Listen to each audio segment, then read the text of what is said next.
வேள்பாரி. இது வரைக்கும் 31 எபிசோடு பார்த்துருக்கோம். இப்போ 32வது எபிசோடுக்குள்ள போவோம். Welcome back to Velpari world. இங்க பரம்பு மலையில நீலனுக்கான கல்யாண வேலை பயங்கரமா கோலாகலமா தொடங்கிடுச்சு. பல ஊர்காரர்கள் பயங்கரமா பல ஊர்கள்ல இருந்தும் கல்யாணத்துக்கு வந்திருந்தாங்க. அவங்களுக்கு விதவிதமான உணவு ஏற்பாடு செய்யப்பட்டிருந்துச்சு. மான் கறி, அந்த கறி, இந்த கறின்னு எல்லாரும் மான் கறியை ஒரு புடி புடிச்சு கடிச்சு செரிக்கிறதுக்காக வெத்தலையை போட்டு பயங்கரமா சாப்பிட்டு இருந்தாங்க.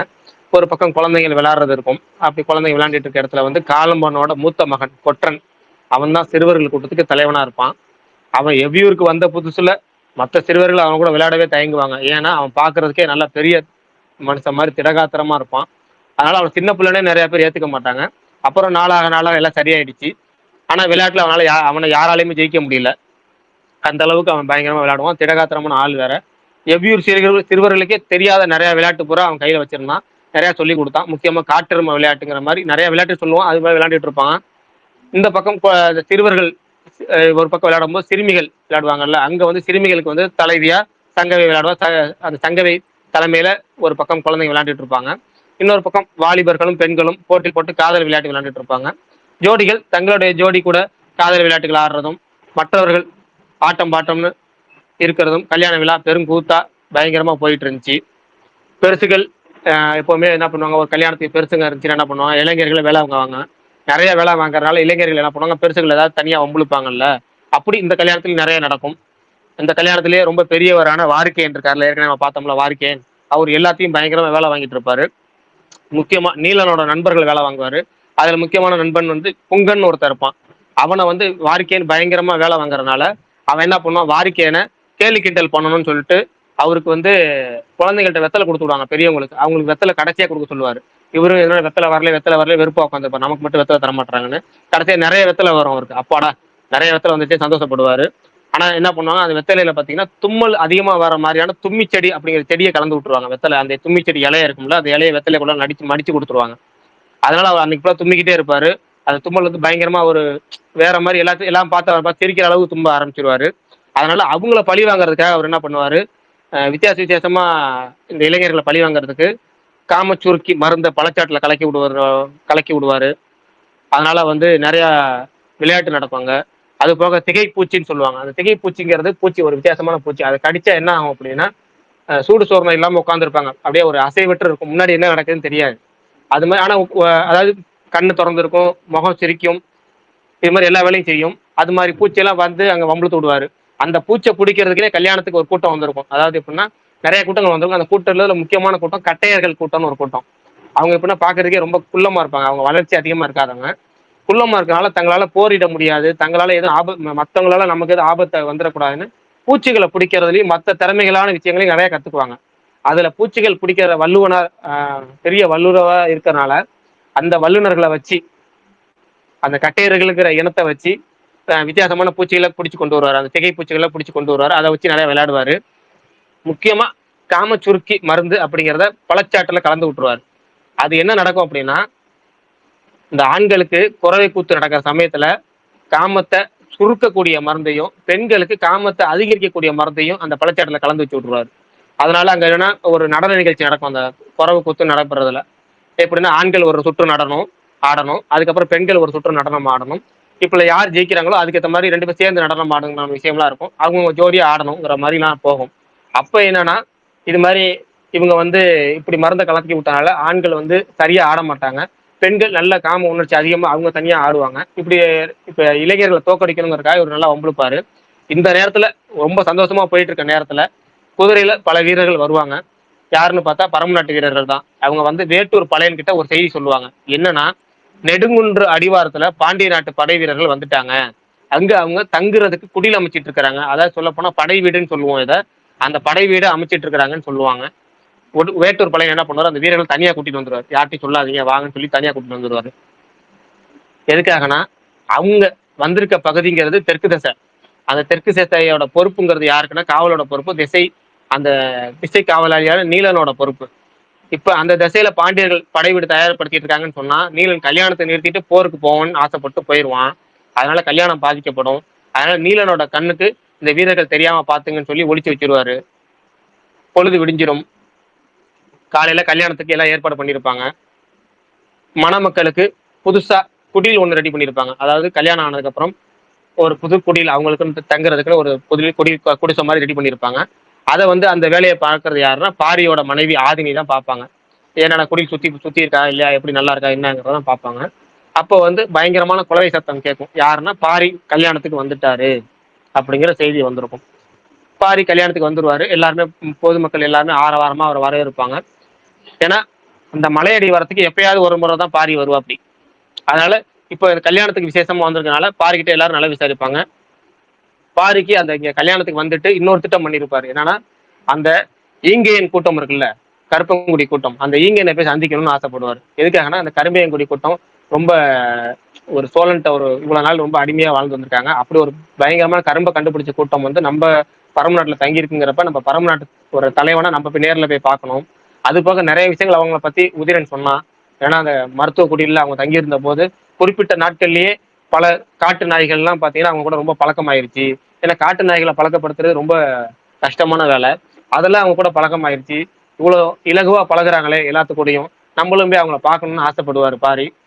அப்ப கல்யாணம் முடிச்சுட்டு போகலாம்னு ஐடியாப்பா வந்து வந்திருப்பாரு. ஆனா வந்த உடனே வேட்டூர் பழையன் என்ன பண்ணுவாருன்னா, அவரை வரவேற்கிற போது கூட்டத்துல சுத்தி நல விசாரிக்கிறவங்க தள்ளி விட்டுட்டு, வாங்க வாங்க ஃபர்ஸ்ட் அவர் சாப்பிடட்டும் அப்படின்னு சொல்லி உள்ள கூட்டிட்டு போய் விஷயத்த சொல்லுவார். இது மாதிரி பாண்டிய படை வந்து உள்ள வந்துடுச்சான், தெற்கு திசையில இருக்காங்களாம் அப்படின்னு சொன்ன உடனே, சரி நான் போய் அவங்கள பார்த்துட்டு வரேன் அப்படின்னு சொல்லிட்டு பாரி என்ன பண்ணுவாரு, தேக்கன் முடியன் இவங்க ரெண்டு பேத்தையும் கூட்டிட்டு 3 பேரும் குதிரையில போவாங்க. இப்ப கபிலர் வந்து இந்த வேட்டுவன் பாறையிலே தங்கிடுவார். எதுக்குன்னா அவர் ஆரம்ப கட்டத்துல வேட்டுவன் பாறைக்கு வந்ததோட சரி.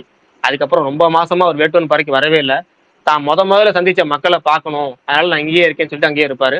காலம் பண்ணி அந்த மக்கள் பார்த்தது இல்லையா, இவ்வளவு நாள் பார்த்தது இல்லையில, அதனால காலம் பண்ணும் அங்கேயே இருப்பான்.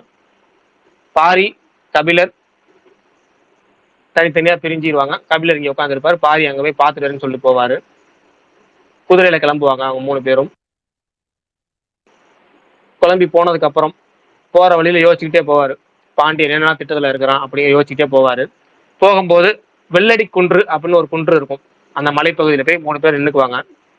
நின்றுக்கிட்டு அங்க என்ன பண்றாங்க ஏதுன்னு பண்றாங்கன்னு பார்ப்பாங்க.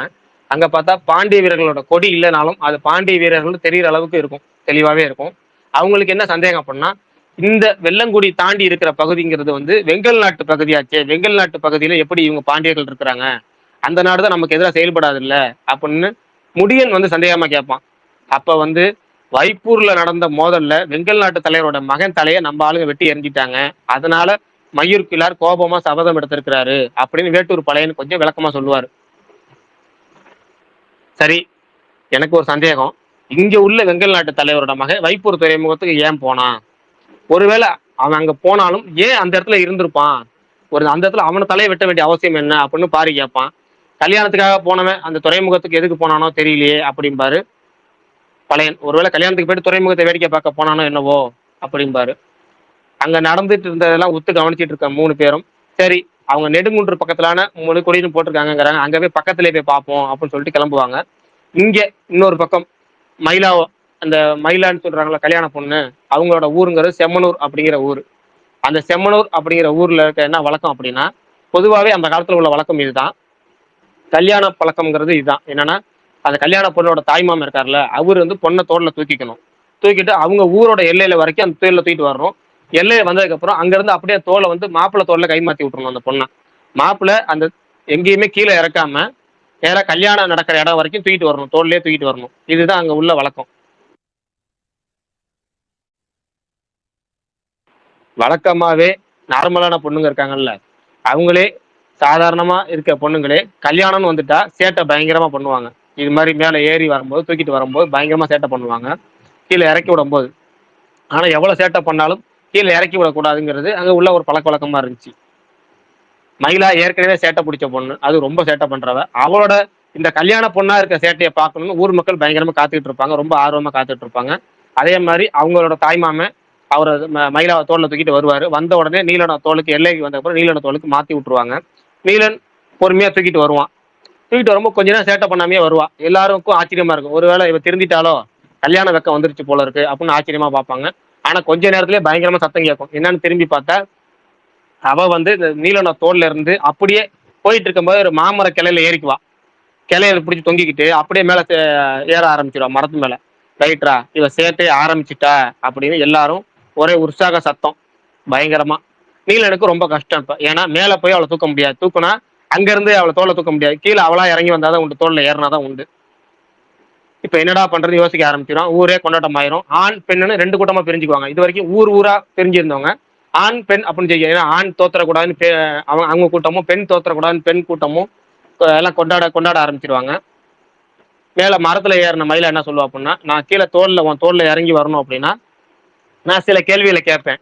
அந்த கேள்விக்கு நீ சரியா பதில் சொன்னா நான் உன் தோல்ல ஏறுவேன். தப்பா பதில் சொன்னா என்ன பண்ணுவேன், இங்க மாங்காய் மரத்துல இருந்து ஒரு மாங்காய் எடுத்து உன் மேலேயே எறிவேன் அப்படின்னு சொல்லுவா.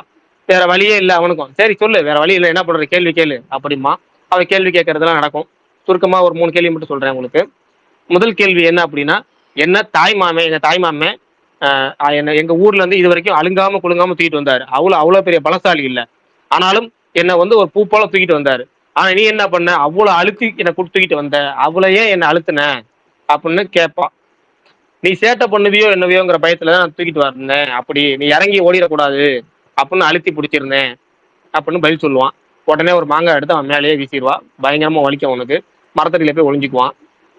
பக்கத்துல அந்த பெண் ஒருத்தி தான் சொல்லுவா, ஏன்டா உன் மேல உள்ள ஆசையில தான் அதிகமா அழுத்தி பிடிச்சே சொல்றத விட்டுட்டு ஏன்டா இப்படி சொல்ற அப்படின்னு சொல்லுவா. அவளுக்கும் சேர்த்து ஒரு மாங்காய் போட்டு மண்டையில அடிச்சு விடுவா. சரி, 2வது கேள்வி, குழந்தை பிறந்த உடனே எந்த பக்கம் மார்புல முதல்ல பாலை கொடுக்கணும் அப்படின்னு கேட்பா. அவனுக்கு கொஞ்சம் குழப்பமா இருக்கும். ஏன்னா பெண் குழந்தைனா இடது பக்க மார்புல ஃபர்ஸ்ட் பால் கொடுக்கணும், ஆண் குழந்தைனா வலது பக்க மார்புல தான் முதல்ல பால் கொடுக்கணும் அப்படிங்கிறது ஞாபகம் வந்துச்சு.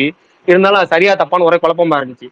பக்கத்துல இருந்த பெண் ஒருத்தி சொல்லுவா, அப்பதான், நீ எந்த பதில் சொன்னாலும் அடிதாண்டி விழுவோம் அப்படின்னு சொல்லுவா. உடனே அவ பக்கத்துல இருந்த பொண்ணு, ஏன் அப்படி சொல்றேன்னு கேட்கும்போது, தவறா சொன்னா இது உனக்கு தெரியலையா, இது கூட உனக்கு தெரியலையேன்னு கேட்டு மாங்கால அடிப்பா.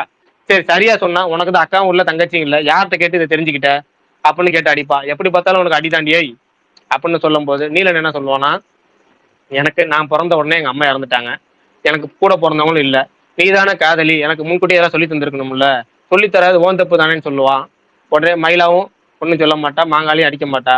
3வது கேள்வி கேட்க ஆரம்பிச்சிருவா. இந்த கேள்வி கடைசி கேள்வி, ஏன்னா போன கேள்வி நீ சொல்லிட்டனால உனக்கு 3வது கேள்வி சரிதான் கடைசி கேள்வின்னு சொல்லுவா. நமக்கு குழந்தை பிறந்துச்சுன்னா நம்ம குழந்தைக்கு பாடுறதுக்கு நீ உன்ட்ட எத்தனை தாலாட்டு பாட்டு இருக்கு அப்படின்னு கேட்பா. கூட இருந்த பெண்கள் எல்லாம் சுத்தி சுத்தி 10 சொல்லு, 20 சொல்லு, 100 சொல்லுன்னு வரைக்கும் எல்லாம் உற்சாகமா சொல்லிட்டு இருப்பாங்க. நீலன் அப்படியே அமைதியா இருந்துட்டு என்கிட்ட ஒரே ஒரு பாட்டு தான் இருக்கு அப்படின்னு சொல்லுவான். எல்லாம் சரியா போச்சு, மொத்த மங்காய் தூக்கி மேல வீச போறா அப்படின்னு சொல்லிட்டு இருக்கும்போது மயிலா எதுவும் பேசாம, சரி என்ன பாட்டுன்னு சொல்லு அப்படின்னு கேட்பா. கண்களை மூடி அப்படியே தலையை கீழே போட்டுட்டு அவனோட அகதக்குள்ள பாட்டு இருக்குல்ல அதை பாட ஆரம்பிச்சிருவான். அதாவது அவங்க குளம் அழிஞ்சது, அந்த காட்டுக்குள்ள அந்த குழந்தைய தூக்கிட்டு போனது, செம்முதாயை தொட்டது, அந்த செம்முதாயை தொடும்போது அந்த குழந்தைய அந்த அம்மா தூக்குனது அப்படின்னு ஒவ்வொரு வரியா பாடும்போது கரெக்டா இந்த அவங்க அம்மா தூக்குனதுங்கிற பாட்டு பாடும்போது இவனை யாரோ தூக்குற மாதிரி இருக்கும். யாருன்னா மயிலா கீழே இறங்கி நீலன் அவளோட தோல்ல தூக்கிட்டு வருவா. அவன் இறங்கணும் முயற்சி பண்ணும்போது கூட இவளோட விட மாட்டா. ஊரே 2 பேரையும் ரொம்ப வியப்போடையும் மரியாதையோட பார்க்கும். மணமேடைக்கு தூக்கிட்டு வந்துட்டு இருப்பா.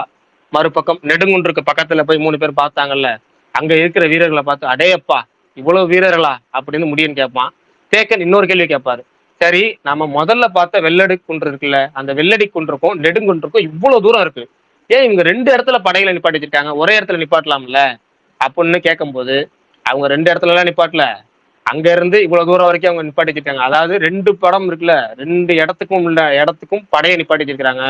கிட்டத்தட்ட 2 இடத்துக்கும் உள்ள எல்லை இருக்கு பாத்தீங்களா, அந்த எல்லையில மொத்தமா படையை நிப்பாட்டி வச்சிருக்கிறாங்க அப்படின்னு சொல்லுவான் பாரி. அடே அப்பா, இத்தனை காத தூரங்களா, அதாவது இவ்வளவு கிலோமீட்டர் அளவு படைகள் நிறுத்த முடியுமா அப்படிங்கிற அளவுக்கு சாக்காவாரு. முடியனுக்குமே கொஞ்சம் ஆச்சரியமா இருக்கும். அப்ப பக்கத்துல ஒரு மலை அடிவாரம் இருக்கும். அந்த அடிவாரம் சித்தேரி மலை அடிவாரம். அதை பார்த்து பாரி சிரிப்பான். இந்த அடிவாரம் ஒரு அடிவாரம் போதுமே, எவ்வளவு பெரிய படைகள் வந்தாலும் இங்க வச்சு அவங்கள முடிச்சு கட்டிடலாமே அப்படின்னு சொல்லி சிரிப்பான். சரி வாங்க வாங்க போதும், நம்ம கல்யாணத்துக்கு போகலாம்னு சொல்லிட்டு 3 பேரும் கல்யாணத்துக்கு வந்துருவாங்க. அங்க மாலை மாற்றி ஒரு மரத்தடியில மாலை மாற்றி கல்யாணம் நடக்கும். நடந்து முடிஞ்சதுக்கு அப்புறம் அவங்களுக்குன்னு தயார்படுத்தப்பட்ட அந்த புது குடியில் சொன்னோம்ல, அந்த குடிசை, அந்த குடிசைக்குள்ள அவங்க 2 பேர்த்தையும் பொது மணமக்களை உள்ள அமுச்சு விடுவாங்க. அமுச்சு விட்டதுக்கப்புறம் ஊரே கேலியா பார்த்து சிரிக்கும் அவங்கள. ஏன்னா அன்னைக்கு அவங்க தலையிரவு, நம்ம பாஷையில சொன்னா முதலிரவு. அவங்கள அனுப்பிச்சு விடுவாங்க. அனுப்பிச்சு விட்டுட்டு உள்ள அனுப்பிச்சு விட்டதுக்கப்புறம் பாரி வருவான். பாரி வந்துட்டு மணங்கள் உள்ள போனதுக்கு அப்புறம் ஆதினியை கொஞ்சம் பார்ப்பான். ஏன்னா உள்ள அனுப்பின ஜோடியை பார்த்து அவ வெக்கப்படுவாளே அப்படின்னு சொல்றக்கா அவளை பார்ப்பான். ஆனா அவளும் அழுதுகிட்டு இருப்பா. அவ கண்ணு கலங்கி இருக்கும். அவளை கூப்பிட்டு தனியா கூப்பிட்டு கேட்பான், என்ன ஆச்சு, ஏன் அழுவுற அப்படின்னு கேட்பான். இல்லைங்க, இந்த கல்யாணத்துக்கு இது வரைக்கும் உதிரனும் வரல, அங்கவையும் வரல, அவங்க 2 பேர் மட்டும் இன்னும் ஆளை காணோம் அப்படின்னு சொல்லுவா. எல்லாத்துக்கும் கொஞ்சம் அதிர்ச்சியா இருக்கும். பாரிக்கு கொஞ்சம் கவனமா தான் கேட்பான் என்ன சொல்றான்னு. நான் ஊர்ல இருந்து கிளம்புறதுக்கு 2 நாளுக்கு முன்னாடியே அவங்க கிளம்பிட்டாங்க. அதாவது அரண்மனையில இருந்து அங்கவை கிளம்புனா 2 நாளைக்கு முன்னாடி அவ தோழிகளோட கிளம்புனா. கிளம்பி எல்லா ஊர்ல இருந்தும் எல்லா தூரத்துல இருந்தும் மக்கள் இந்த கல்யாணத்துக்கு வந்து சேர்ந்துட்டாங்க. ஆனா அங்கவை வரல. விசாரிச்சு பார்த்ததுல உதிரனும் இங்க வரலன்னு கேள்விப்பட்டேன். இந்த குறவை கூத்துன்னு ஒரு கூத்து நடக்கும்ல, அந்த கூத்துல ஆண்களும் பெண்களும் ஜோடி ஆடுவாங்க. அந்த கூத்துல அவங்க 2 பேரும் ஆடுவாங்கன்னு நினைச்சு நானும் காத்து இருந்தேன் ஆர்வமா. ஆனா அந்த ஜோடியில கூட அவங்க கலந்துக்கல, அந்த குறவை கூத்துல கூட கலந்துக்கல. அதுக்கப்புறம் தான் என்ன ஆச்சுன்னு அவங்களோட தோழிகிட்ட போய் விசாரிச்சேன். அப்படி விசாரிக்கும் போது அங்கவையோட தோழி என்ன சொன்னா அப்படின்னா, எவ்வியூர்ல இருந்து புறப்பட்ட நாள்லயே புலிவால் குகையில வந்து 2 பேரும் தங்கியிருக்கிறாங்க. எல்லாமே தோழிகளோட எல்லாம் தங்கியிருக்கிறாங்க. தங்கி இருக்கும்போது அடுத்த நாள் காலையில உதிரன் அங்க வந்திருக்கிறான். வந்துட்டு நீலன் மயிலா கல்யாணத்துக்காக என்ன பரிசு கொடுக்கலான்னு அப்படின்னு கேட்டான். என்ன தரலான்னு இவளும் யோசிச்சுட்டு இருக்கும்போது அவன் காதுல ஒரு ரகசியமா ஒன்று சொன்னான். சொன்ன உடனே அவன் என்ன பண்ணா, இந்த கல்யாண பரிசோட நாங்க கல்யாணத்து அன்னைக்கு வந்துடுறோம் அப்படின்னு சொல்லிட்டு 2 பேரும் கிளம்பி போனாங்க. இன்ன வரைக்கும் வரல அப்படின்னு அவ தோழி சொன்னதா ஆதினி பாரிக்கிட்ட சொல்லுவா. எல்லாத்துக்கும் ஆச்சரியமா தான் இருக்கும். ஆனா பாரி சொல்லுவான், பதட்டப்படாத, பாத்துக்கலாம் அப்படின்னு சொல்லுவான். இவ ஒரே ரொம்ப பதட்டமா இருக்குங்க, பொண்ணையும் காணா அவனையும் காணா அப்படின்னு சொல்லும்போது, ஒன்றும் பதட்டப்படாத, அப்படின்னு பாத்துக்கலாம்னு சொல்லும்போது அன்னைக்கு கல்யாண நாள் இரவு முடிஞ்சு பொழுது விடிஞ்சிடும். காலைல வந்துருவாங்கன்னு சொல்லும்போது காலையிலேயும் வரல. உதிரன் பற்றிய செய்தி யாருக்கும் வரல. ஆனா யாரும் பதட்டப்படல. என்னன்னா ஆதினி மட்டும் தான் பதட்டப்படுவான், மத்த யாரும் பதட்டப்படல. ஏன் எதுக்காகனா அவங்க 2 பேரும் சிறுவர்கள் இல்ல, முத காரணம். பாரி சொல்றது என்னன்னா, அவன் சிறுவர் மட்டும் இல்ல, அவன் காடேறியிற பயிற்சியில முதன்மை வீரனா இருந்தான். உதிரன் பத்தி கவலையே கிடையாது, உதிரன் மிகச்சிறந்த வீரன். அவன் கூட இவ போயிருந்தானா எந்த பிரச்சனையும் இல்ல, அவன் தானே கூட்டிட்டு போயிருக்கான். அதனால அது போக என்னன்னா அங்கவையும் ஒரு நல்ல திறமையானவ தான். ஒரு ஆபத்துல இருந்தாங்கன்னா என்ன சென்ட்ரி போக போட்டிருப்பாங்க. ஆனா இந்த நேரத்துல இந்த இத்தனை நாட்கள் எந்த சென்ட்ரி போகையும் வரல அப்படிங்கிறப்ப பிரச்சனை எதுவுமே இல்ல அப்படின்னு சொல்லிட்டு கல்யாணத்துக்கு வந்தவங்க கொஞ்சம் நிம்மதியா ஊருக்கு போங்க, பாத்துக்கலாம், ஒன்றும் பிரச்சனை இல்லை. ஒருவேளை எங்கேயாவது சென்ட்ரி போக போட்டாங்கன்னா நீங்க அவங்களுக்கு முடிஞ்ச அளவுக்கு உதவி பண்ணுங்க, அதுவே போதும் அப்படின்னு சொல்லிட்டு எவ்வியூருக்கு கிளம்பிடுவான் பாரி. ஆதினிக்கு தான் ரொம்ப கவலையா இருக்கும். பரம்பு நாட்டு தலைவன், வேளிர் குல தலைவன், மாபெரும் வீரன், ஈடு இணையற்ற கொடையாளி, அந்த பாரியோட மூத்த மகள் அங்கவை என்ன ஆனா, அவன் எங்க போயிருக்கா, உதிரனுக்கு என்ன ஆச்சு, இதெல்லாம் ஒரு விறுவிறுப்பான பரபரப்பான எபிசோடு. அந்த எபிசோட நாளைக்கு முழுசா பார்க்கலாம். இன்னைக்கு இந்த எபிசோடு எப்படி இருந்துச்சுங்கிறத உங்க கமெண்ட்டை சொல்லுங்க. நாளைக்கு அந்த எபிசோடு, அந்த பரபரப்பான எபிசோடு, அங்கவை உண்மையாலுமே என்ன ஆனா அப்படிங்கிறத தெளிவா பார்க்கலாம்.